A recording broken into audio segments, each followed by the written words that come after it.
Hi, everybody. Welcome to the Outsider Insider panel, Finding Identity Between Assimilation and Heritage.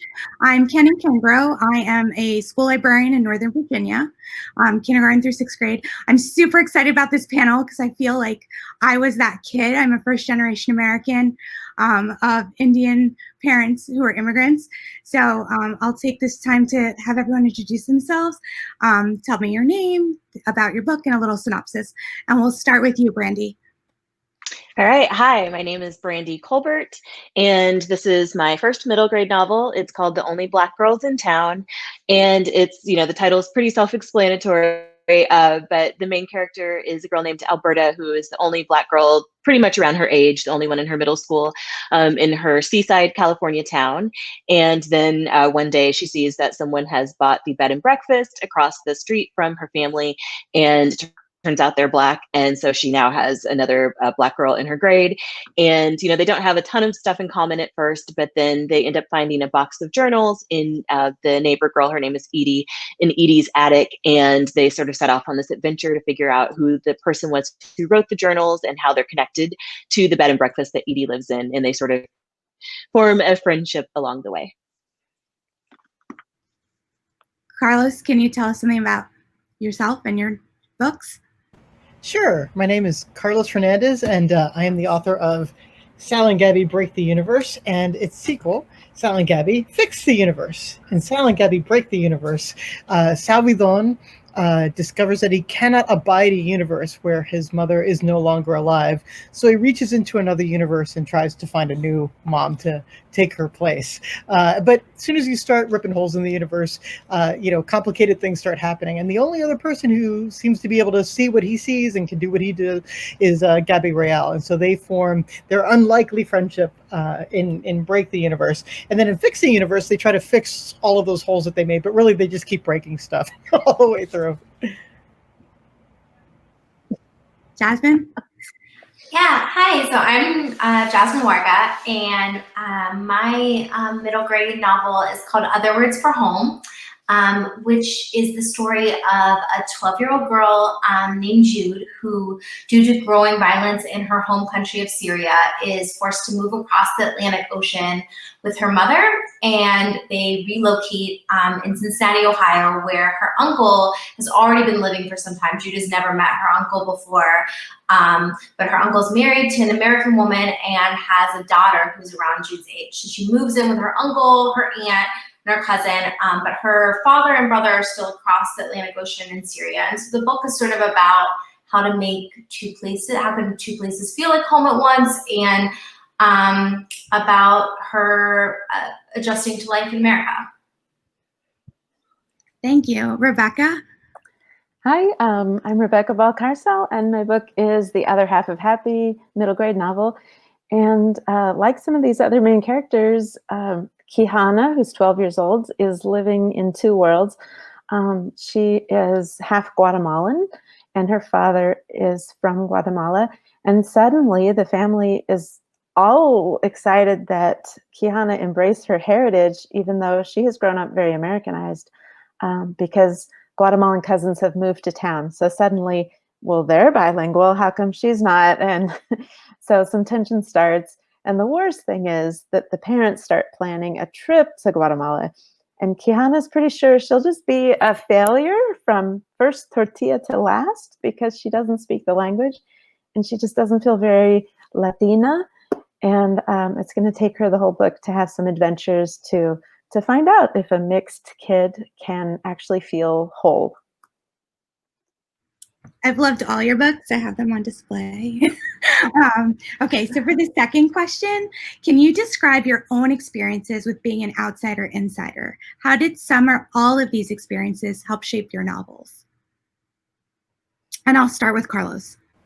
Sure. So when I was a Boy Scout, just a little itty bitty 11-year-old, my brother had been a Boy Scout, and he was born with the name Jesus, but had more or less adopted Jesse at that point. And when I went to the Boy Scouts, promoted from the Weebelows, he started calling me Carl. and it was a way of disguising and blending in. And I remember there was a lot of conversation's a polite word, where, wondering like if we should be talking in Spanish, to my mom and stuff like that when we were out, and sometimes feeling, like that would definitely mark us as outsiders if we did that. But I mean, like we went to two different churches, one that gave a mass in Spanish, and that was the pan Latina community, and then one that was just as American as you could possibly hope at Incarnation Catholic Church in Sarasota, Florida. So I had two first communions, and my American first communion was very straightforward. I was business casual, took God in my mouth and went my way. And my Latino one was right out of Garcia Marquez. I mean, I think, there might have been blood coming out of somebody's mouth at some point that I still remember vividly, like as like this, moment. So like, yeah, like bifurcated childhood definitely influences everything that I do, and probably requires more therapy than I've given time for. Jasmine? Yeah, so I am the daughter of a Muslim Arab immigrant and a white American mother whose ancestry is primarily Western European. And I grew up in the small Ohio town that actually my mother grew up in. And so in lots of ways, you would think I should feel like I had roots in this town, but the demographics of the town were very, very white. I was the only kid in my elementary school who had an immigrant parent. And at first, like when I was really young, I have memories of like in first grade when my father got his citizenship, like talking about it with my class and writing a story about it and sharing it and feeling like this was special and cool. And somewhere along the way, around third or fourth grade, I started to feel uncomfortable about it and started to realize that I would always get asked questions that my other friends didn't get asked about, like, where are you? Where do you come from? Why does your father speak like that? But so for the most part, though, in my young adolescence, I would say it was more kind of interior emotional questions I had about what does it mean to have these two different sides of myself, and why don't I look like the rest of the people at my school, and why can't the guy at the drive-through line understand my dad when he gives the order, and why does that make my friends laugh, and those kind of questions. And then in 8th grade, when 9/11 happened, everyone at my school was suddenly talking about Muslims and Arabs, and I was hearing lots of really terrible, awful things, and I didn't have any other media that counteracted those things that I was hearing. And I started to feel like you could be American or you could be Muslim, or you could be American and you could be Arab. And I felt like, no, like I'm American and this other part of my identity does not match with it. And so now in lots of ways, I feel like the books that I write are about trying to push back on that idea and blend these hyphenated parts of my identity together, because I feel like as a young person, I had so many questions about that and didn't hear kind of a different narrative told from sort of the heightened news media, I guess, around, especially in the wake of 9/11. Rebecca? Wow, yeah, a lot of what y'all are saying I can resonate with. A couple of experiences really did shape what went into the book. For me, one of the most difficult moments of my life was when I was about 10 years old. My Guatemalan abuelos, my grandparents, my father's parents, flew from Guatemala all the way to Texas and stood in our living room, and I realized I can't talk to them. I'm not going to be able to share who I am with them. And there was some translation going on, but I could see quickly how it was so inadequate and so slow. And the Spanish was just flying over my head, and I could catch a couple of words, but I couldn't follow the conversation. I would never know them either. So, I smiled a lot, I hugged them, but I can't say that I could get close to them or share something real about me with them. It was stuck on the surface level because of the language barrier. And another thing that made it into the book is a moment when my character she's being really sweet with her little brother, and someone says to her, "Well, you people are so good with children." And this was said to me in real life, not as a child, but as an adult when I was working in a daycare center. And man, I was doing a great job, and those babies were all happy. But my supervisor, at one point I said, "Well, I think it's going really well." And she said, "Oh, I knew it would, because you people are so good with children." And it took me a minute, because I actually often pass as white. And that's another something to talk about. But I didn't realize I came across to her as some sort of other kind of person. She distanced me that way. And she meant it as a compliment, the kind of benevolent stereotyping, they call it, where certain kinds of people are always smart and certain kinds of people are always athletic. This was one of those compliments that didn't feel like a compliment at all. So I took those experiences, and my character has similar ones, because that was part of my experience, and I wanted to explore what that was like. And I also wanted to portray some Guatemalans who were not drug dealers and educated Latinx people who were professionals, and so that was another aspect to it. Brandy? Yeah, so I grew up in the Missouri Ozarks, which, if anyone is familiar with the Ozarks, it's a very white area of the country. My town was about 3% Black when I was growing up in the 80s and 90s, and I don't think it's much bigger than that now. So I really felt stuck between these two worlds of trying to fit in with, all of my white friends, which almost all of my friends were white. We went to a Black church every Sunday, but as for like Black people, pretty much the only time I saw Black people was at home, or every Sunday.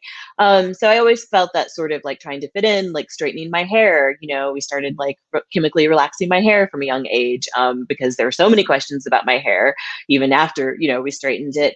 And just trying to fit in as much as possible, sort of, just assimilate, and to make sure that that I stuck out for all the right reasons, like good grades and being good at extracurricular activities, but never for anything bad. So I felt often like I had to be sort of perfect all the time. But then at the same time, there was sort of like at home, we were very free to be who we were. And my parents actually come from rural Arkansas. They grew up there during sort of like the tail end of Jim Crow laws in the 50s and 60s. And so, they grew up picking cotton, which is very strange to me. My parents are, they're in their mid 60s, like they're not old at all. And you kind of picture that being like a thing that older people did, or people who are no longer alive. And so, I had we would go to a Black church and then come home and eat, collard greens and ham hocks and cornbread and, homemade mac and cheese and all this stuff. So it was sort of these two different worlds I felt like I was living in, as coming from descendants from ancestors from Southern, primarily Black communities, to now living in this super white community. I will say my parents always really tried to make sure that we had Black culture. So there were always Black magazines. We watched Black movies whenever they came out. They bought me any Black dolls that were out there. There weren't very many back then. Any books that had a Black character, again, not very many back then. But, they really tried hard to make sure that we still maintained our sense of Black culture. But it was often a struggle. And I know Carlos mentioned therapy earlier. And so when I was in therapy, like in my late 20s, I remember talking to my therapist and sort of expressing some of these feelings of feeling not like stuck in both worlds and not quite feeling like I fit in either world. And she said, you sound a lot like my biracial clients. And I was like, wow, that's really interesting, because both of my parents are Black, and I had like the strong like Black family upbringing. But she said, no, these are a lot of the issues that clients who have one Black parent and one white parent experience. So I thought that was a really interesting way to sort of sum up the way I grew up. That is super interesting. My next question is, how do your characters navigate the struggle between assimilation and staying true to their heritage? And we'll start with you, Jasmine, if you'll start us off. Yeah, I, in lots of ways, I think wrote Other Words for Home as a way to kind of push back against this question of assimilation versus staying true to your culture, because oftentimes I think when you hear the word assimilate in the US, it's asking for communities to sort of integrate into a Western European centric type culture without sort of this understanding that this country and the entire fabric and culture of this country has been informed from people who sort of willingly immigrated here and then people who were brought here against their will. And so with that said, I also think that one side of the political spectrum, often the side that tends to be anti-immigrant, has sort of owned this idea of loving America. And my experience has been that America, or the idea of America, is such a dream for so many people, like a dream that I feel in myself from my ancestors who felt like this could be a place where they could make a new life and have a new home. And the idea that speaking up against things that you think are wrong in this country, I think doesn't come from a place of not loving it, but of wanting it to be this dream that it was for so many of our family members. And so in lots of ways, Jude in the book, she has experiences where she's surprised by how people react to her culture, but I didn't want her to feel like I wanted there to be this messaging that it wasn't a this or that choice, because I think that that's oftentimes a false choice that's created. And from listening to your guys' wonderful experiences, I can see that that's a false choice and that we all have learned kind of how to adapt and adjust in different environments, but it doesn't make one part of ourselves more real than the other part. And I think that's something I didn't understand as a young person, because I thought I had to choose. I had to be one thing. And I think everyone is so many different things, and that is like part of maybe growing up, is learning that you can have all these different parts of yourself. But it's something I wish that I had understood more as a young person, is that that's not a choice that you have to make or that you should have to make. And that's one of the things that hopefully is what makes America so special, is that we are this place where people have that dream that they can come and be all of those things. Thank you. Rebecca? Yeah, this whole assimilation heritage thing, I feel similarly that I felt that I had to choose, and that if I was being a good American, I was somehow like not incorporating all of the flavors and richness of this other culture as well. And so in the book, I do try to weave them together, and my main character is busy rejecting a bunch of her heritage because she wants to fit in, and it's very human to want to fit in and just be accepted. And she thinks, well, I don't really need my heritage. What's it for? But she starts to understand that, well, without it, she loves the music, and where would she be without that? And she loves the food, and she sees her father playing guitar, and she wants to learn guitar too. Although she doesn't want to play the boleros and the like Spanish love songs that her father plays. But so she adapts the guitar in her own way. So she finds herself selecting from each side the things she likes most and kind of creating some kind of identity. But a lot of the book, she's thinking that she's supposed to assimilate and that she is uncomfortable, even embarrassed by her Latinx side. And so she's trying to de-emphasize that about herself. But then she finds out that that's not real for her. Like, she really is Latina, and she wants, eventually she even wants to be more so. At first she's not speaking Spanish well, but she starts to realize that she would like to learn. And at first she won't wear Guatemalan fabric, kind of what's behind me here, the native costume type clothing. A beautiful piece of clothing is sent to her and she says, "Oh, I cannot wear this to school ever." But, eventually she actually does see that she wants the richness of both worlds. But it was hard for me, as Jasmine was saying, to somehow integrate. It felt very separate. And that was a project of my adult life. Brandy? Yeah, so I think Alberta, she's not me, but obviously her story is shaped quite a bit from the way I grew up. I think that Alberta she's very proud of being Black, and I was as well, but she doesn't have really those validating experiences or people around her to sort of reinforce the fact that like how she's living her life is just fine.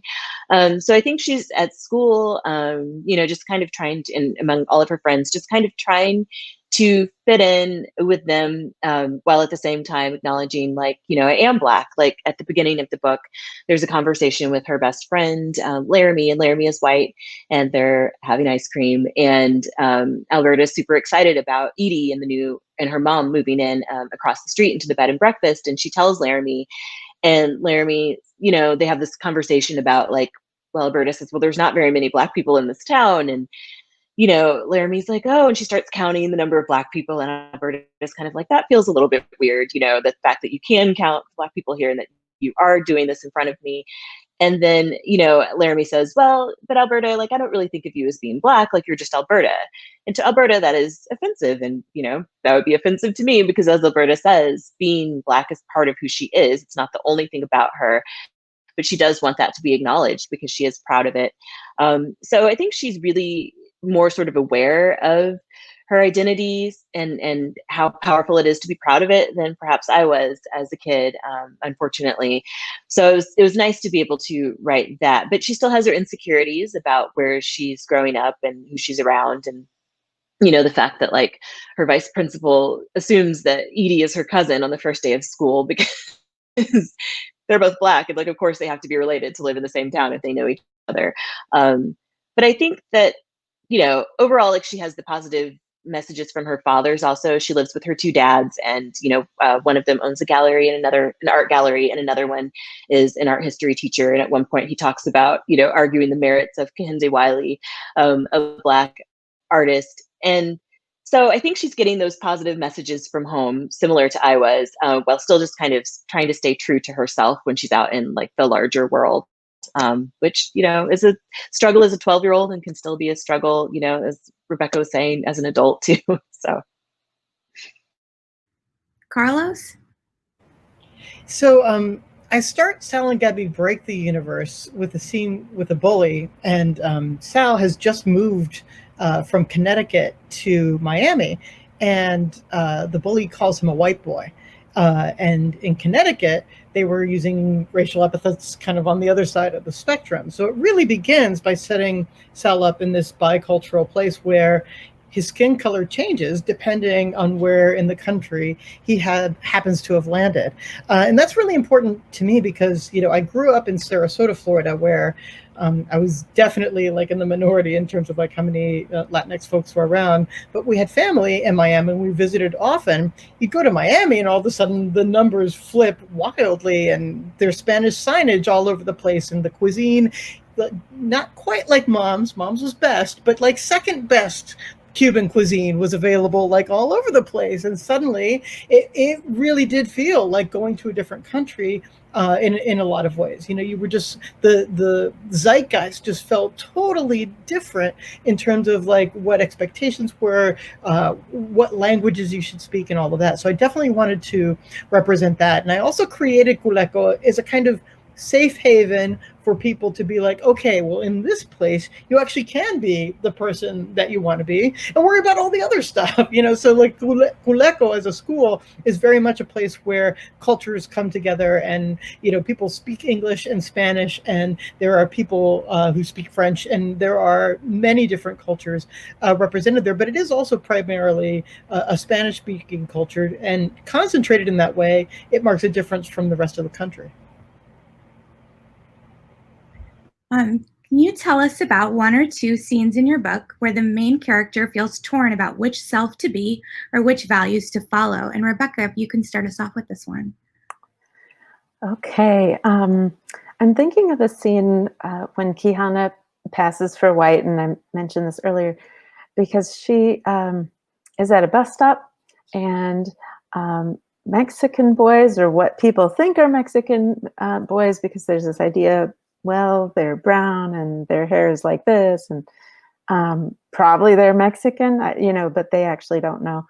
And the boys approach, and immediately there's a racial slur in the group that Kihana is part of, and rather than being brave and stepping out and calling that out, she just suddenly realizes, wow, they don't know that I'm one of them. And if they did know, what would that mean? And I'm going to be quiet and I'm going to just fit in. So that's an example where there's a culture clash for her internally. Who should I be? Should I step out and be my full self, or should I just kind of pretend that I'm this half? And of course, later she actually makes that right. You'll have to see how and read the book. But initially, she's just wanting to belong and wanting to hide inside her relatively light skin that has happened to pass. So that's one place. A happier place is when she's with her Guatemalan cousins, and she can't quite figure out. They speak English, but they call their dad Papi, and she calls her dad Dad, and so that creates a little moment of confusion for everybody. Like, wait a minute, what?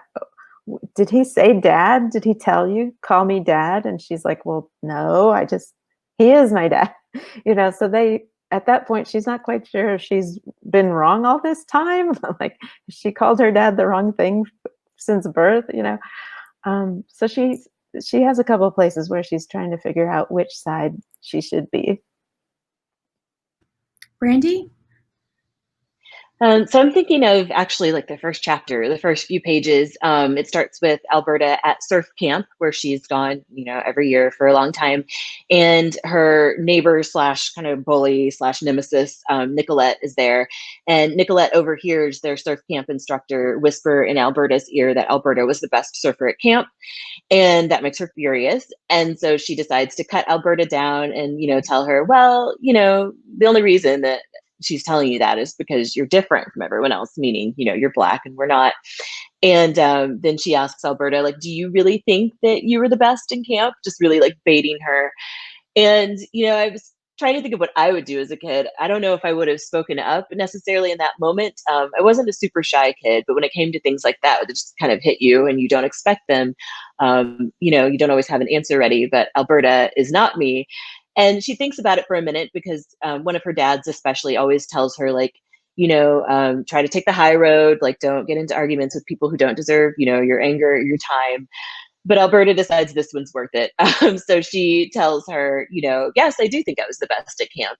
And she doesn't get into it with her at all. She just kind of states her mind. And she knows that that's going to make Nicolette angry and therefore probably going to make, the rest of her summer in the school year miserable. But she just decides to talk back to her, tell her what she really thinks. And I thought that was a really powerful moment because she says so little, but it speaks volumes, actually. And I'm also thinking about, there's a story within a story, the journals that I mentioned that Alberta and Edie find in Edie's attic. I don't want to get too spoilery with that, so I won't completely go there, but I will say that in that story within a story, the woman who's writing the journals that they find, she sort of has that struggle daily. She has chosen to live a life that is really kind of dangerous for her, and some people would call dishonest, but is a way that she sees to sort of get ahead in the world. So she has to make those decisions on a regular basis, and Alberta and Edie are really like surprised at this part of history that they didn't really know about, and I think sort of see her choices as brave, and then Alberta especially can use that as an example of how to sort of live her life in the future. Carlos? So in Fix the Universe, one of the B plots is that Aventura Rios, who is a cosplay designer extraordinaire, put in charge of this big night that's called Rompenoche, Break the Night. And the idea is like, this is how they do their student parent teacher night, but they put on a big performance for their parents. And Aventura, being like an expert seamstress and a cosplay designer, really is concentrating on the costumes and really phoning it in with the rest of the stuff. So she creates this utterly boring, like, you know, soul draining version of Alice's Adventures in Wonderland. It feels very English and very stodgy, and they all have their Bill the Lizard costumes, and they're all just kind of like stumping around, and the costumes are great, but, you know, Sal and everybody else is like falling out of their chairs wishing for death. So as the story evolves, Alice's Adventures in Wonderlands becomes Alicia in El País de las Maravillas, which is the translation of Alice's Adventures in Wonderland. And what they do is they reboot the whole thing and Miamify it. So all of the characters get a big Miami flair, and they use their own cultures and the things that are around them in order to reinvest the story with the things that are important to them. It's one of the moments where I was trying to say, like, you know, you can reinvent things, especially if they're out of copyright. So you can reclaim things, and you can make them fit the things that are valuable to you in the here and now. Jasmine? Yeah, so in terms of Jude facing these questions of assimilation, I would say two moments in the book really stand out to me.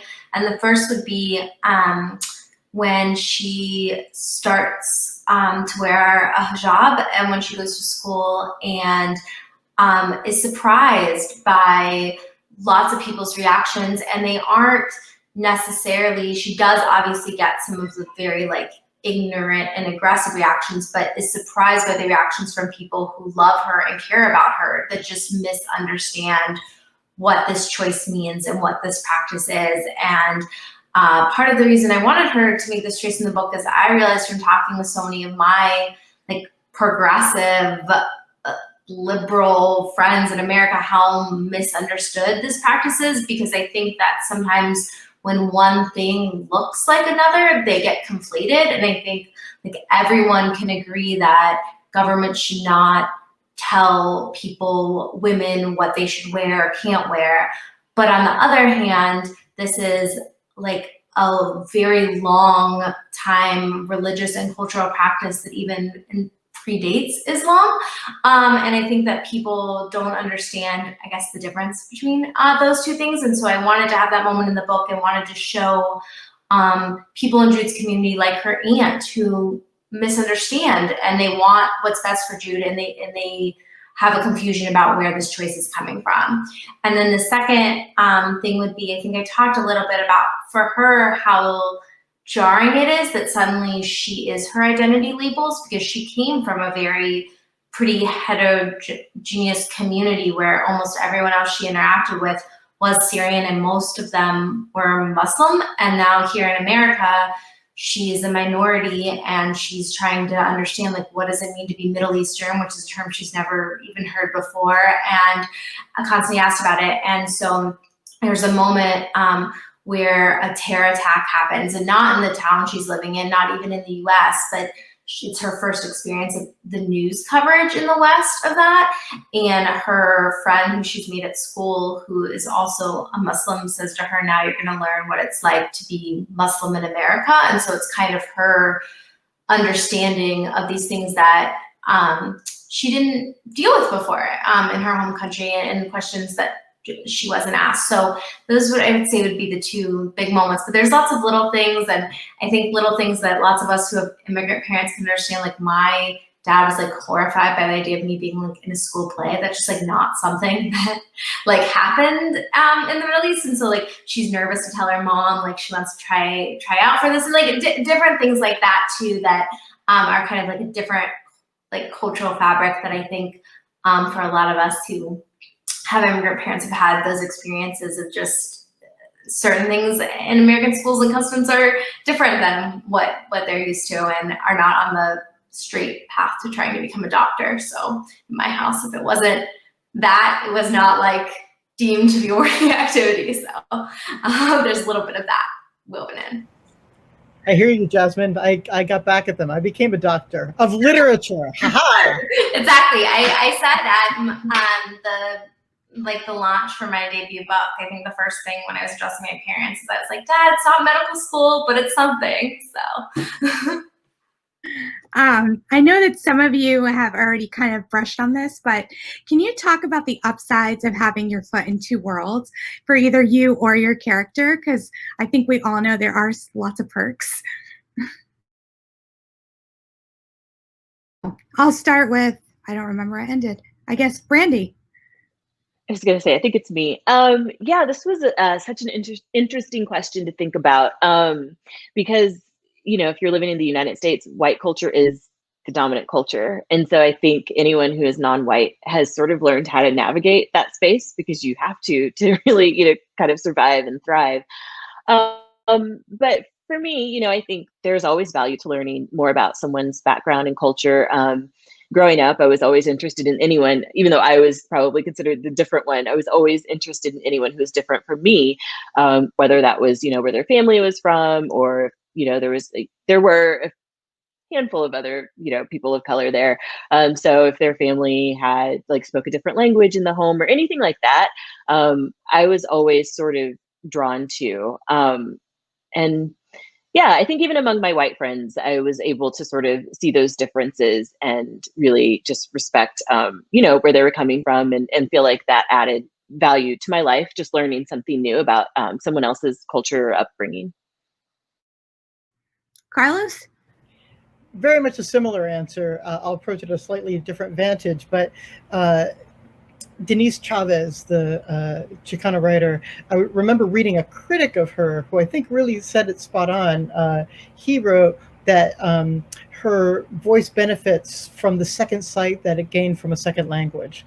And I really like the way that that's put, because I feel that when you are bicultural, right from the onset at a bodily level that culture is not a monolith. And that is a huge benefit in terms of anything that you want to do in life, but particularly in terms of growing up and hearing, just like people give opinions and you just know, well, it doesn't always work that way. And so you are given a level of complexity with your worldview that's just built in. You don't even have to think about it. It's just how the world works. The world is already more complex. And I think what that does is it gives you second sights into ideology, into people's motivations, and it makes the navigation possible. Like the thing that allows people to move between cultures is the understanding that cultures vary. And then when you start reading about third and fourth and fifth cultures and you keep growing up and expanding, it's not nearly as surprising, I think, as that move from mono to bi. So I think that's one of the huge benefits. And I also just want to say, when I was taking the GRE, they tried to throw you off with those really weird words that nobody ever uses. And they tried to fool me with the word Qatar. But in Spanish, the word is catarro. It just means cold. And it's the word that you use every day. So just by seeing the word Qatar and seeing it in context with the question, I was like, I know this. I speak Spanish. Ha, GRE. Jasmine? Yeah, so I think we're all going to have kind of a similar vein of answer to this. And I feel the same way. I mean, I think too, having had this experience of watching an entire region of the world and a religion that billions of people practice be reduced to a terrible stereotype made me more aware to want to question kind of the monolithic narrative that we are sometimes fed about other groups, and made me more curious to want to know those details. And then I think too that having a foot in two different cultures or communities in a way where I felt like, what is my place, made me tell myself stories to try to figure out my place. And in a way, I think that's what made me, is part of the reason, like, I'm a storyteller and I fell in love with stories because I was writing my own, trying to sort of figure that out. And so I think a lot of us who become writers had childhoods where we would tell you we felt like outsiders in lots of ways, because writing is an act of observation in lots of ways. And I think when you're an outsider, you hone those types of skills. And so I think a lot about the things that made me feel lonely and isolated as a kid are now skills that I use almost every day. So, and I don't know if that's like a positive thing. I never want to like romanticize difficult moments, but I do think that my desire to make it make sense in a narrative sense, and then my storytelling in some ways is born out of that. Yeah. Rebecca, if you want to add to that. Yeah, I love that this heightens your awareness of detail, and from the outside looking in, you're noticing things. But yeah, there's definitely an upside to having the bifocal view. I think it adds empathy, kind of picking up on what Carlos was mentioning. There have been studies even that bilingual children tend to display empathy, in these scientific experiences, because they can imagine the other person, and they're used to doing this, switching languages for grandma or tia or whoever. So they are developing that, and that's what this world needs so much of, to see other groups, other communities, other cultures as full humans who have their music and food and all the wonderful things to celebrate. Just having a sense of scope, because you've had at least that exposure to two, it makes it feel more obvious that the world must be full of more of that, and how great is that? So you appreciate the differences and see the strengths of multiple ways of looking at the world. So I think it's a beautiful thing. And actually, I'll add this: books let everybody do it. We can all enter into these worlds through the books. So yay, books. Yay.